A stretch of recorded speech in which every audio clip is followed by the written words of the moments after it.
Sabemos que podemos contar y que necesitamos contar cuando nosotros deseamos obtener una información, un conocimiento más amplio del fenómeno que estamos estudiando. Podemos seguir la vía gráfica o la vía analítica.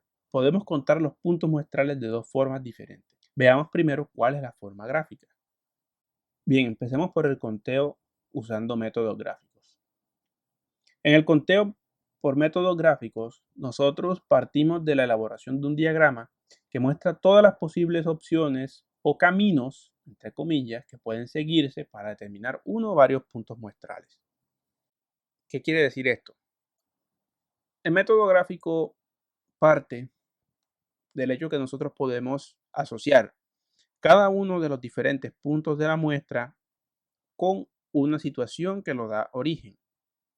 Este método es adecuado para situaciones donde nosotros tenemos pocos factores en el resultado, donde intervienen pocos factores, donde inciden pocos factores en el resultado. En este ejemplo, nosotros tenemos que se está estudiando las diferentes opciones que tenemos para construir una vivienda y para darle un tipo de fachada. Recordemos que las fachadas de las viviendas son la parte que nosotros vemos cuando vamos a ingresar a una vivienda, cuando ingresamos a un edificio. Es decir, lo que entendemos como el frente de ese edificio.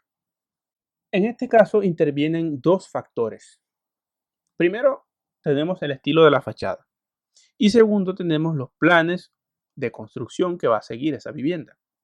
Dentro del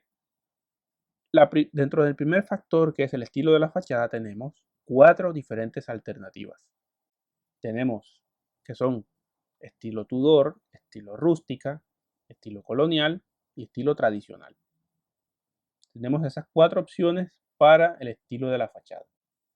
Ahora, para las opciones de planes de construcción, tenemos 3 alternativas también.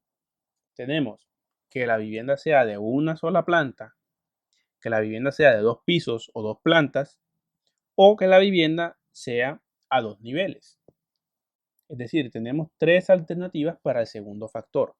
Las diferentes opciones que tenemos nosotros para combinar o para elegir una vivienda o un diseño de esa vivienda aparecen listadas en nuestro diagrama.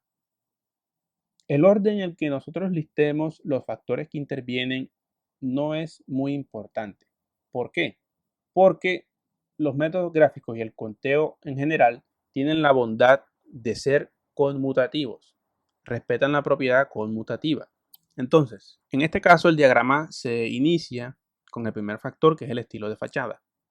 Como tenemos 4 diferentes alternativas, nosotros a este diagrama le hacemos 4 diferentes divisiones y a cada división le asignamos la categoría que representa, ya sea Tudor, rústica, colonial o tradicional.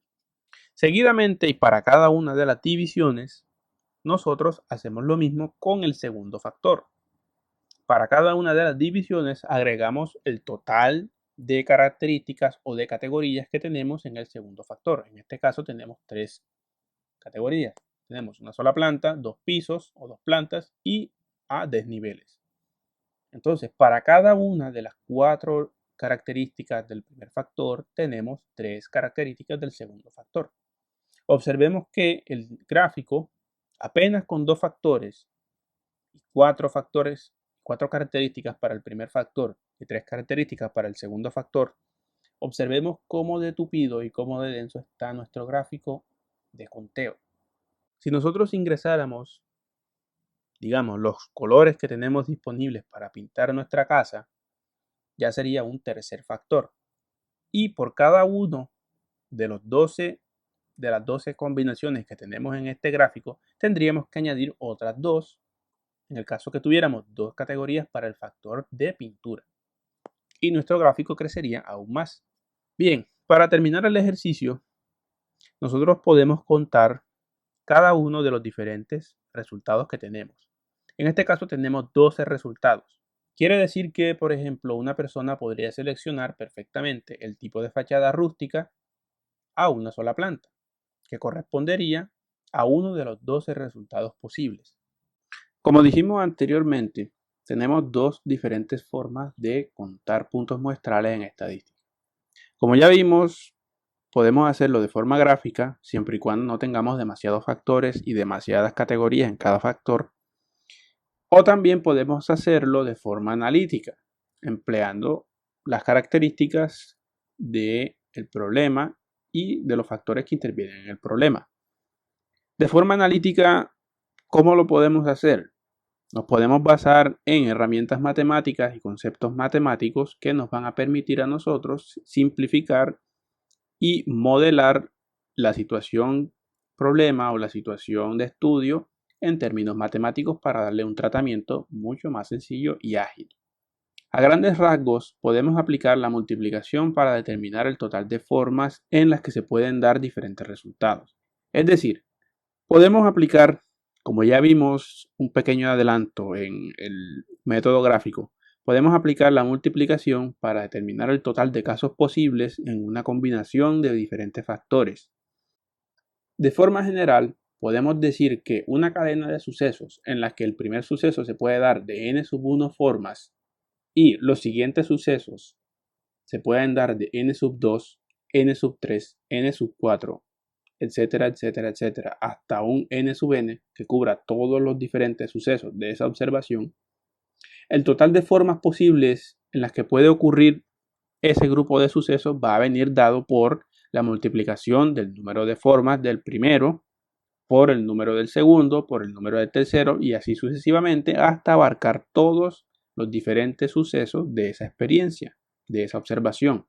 Para calcular el total de opciones que tiene de ocurrir un evento o un suceso o un experimento, multiplicamos el total de formas de las que puede darse un primer resultado por el total de formas por el que puede darse el segundo resultado, por el total de formas del tercer resultado, así sucesivamente hasta llegar al total de formas en las que puede ocurrir el último evento observable o el último factor posible.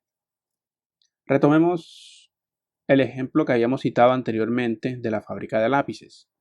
Si en nuestra fábrica de lápices sabemos que fabrican lápices, pero en esta fábrica tenemos la peculiaridad de que ellos producen lápices de diferente forma, diferente color y diferente tipo de mina, es posible que nos interese saber a nosotros los consumidores cuántas opciones totales pueden ofrecernos estos fabricantes de lápices. Si en nuestra situación tenemos que el total de formas en las que pueden darse los lápices puede ser hexagonal, triangular o circular, el total de colores puede ser rojo, amarillo, azul, verde, naranja, blanco, negro, violeta, rosa y marrón, y los diferentes tipos de minas para todos esos lápices y todas esas formas pueden ser mina delgada o mina gruesa, puede resultarnos interesante a nosotros conocer de qué cantidad de formas podríamos seleccionar un grupo de lápices de colores. O también les puede interesar a las personas que estén encargadas de la dirección de esa fábrica conocer el total de formas en las que ellos pueden vendernos a nosotros sus lápices, sus productos. ¿De qué forma lo pueden hacer? ¿De qué forma pueden saber cuántas opciones posibles tenemos para armar un lápiz o para encontrarnos un lápiz de este fabricante? Muy sencillo. Simplemente basta con aplicar lo que ya hemos visto de la regla de la multiplicación y determinar el total de factores y el total de opciones por cada factor. En este caso, para nuestro ejemplo de la fábrica de lápices, tenemos tres factores que son la forma, el color y el tipo de mina. Y para cada uno de los factores, digamos la forma, tenemos tres diferentes alternativas. Para el número de colores tenemos 10 alternativas y para el número de mina únicamente tenemos 2 alternativas. Entonces, cuando aplicamos la multiplicación para determinar el total de casos posibles, tenemos que las opciones vienen dadas por la multiplicación de 3, que es el número de formas, 10, el total de colores disponibles, y 2, que es el número de minas o los tipos de minas disponibles. Esa multiplicación nos da un gran total de 60. ¿Qué quiere decir este 60? Que tenemos 60 posibilidades diferentes. Podemos escoger 60 lápices, todos diferentes entre sí, de los que produce ese fabricante ficticio. Este es el poder que brinda el conteo analítico mediante la regla de la multiplicación. Podemos determinar cualquier cantidad de sucesos a partir de las condiciones base o las condiciones iniciales que dan origen a dichas observaciones.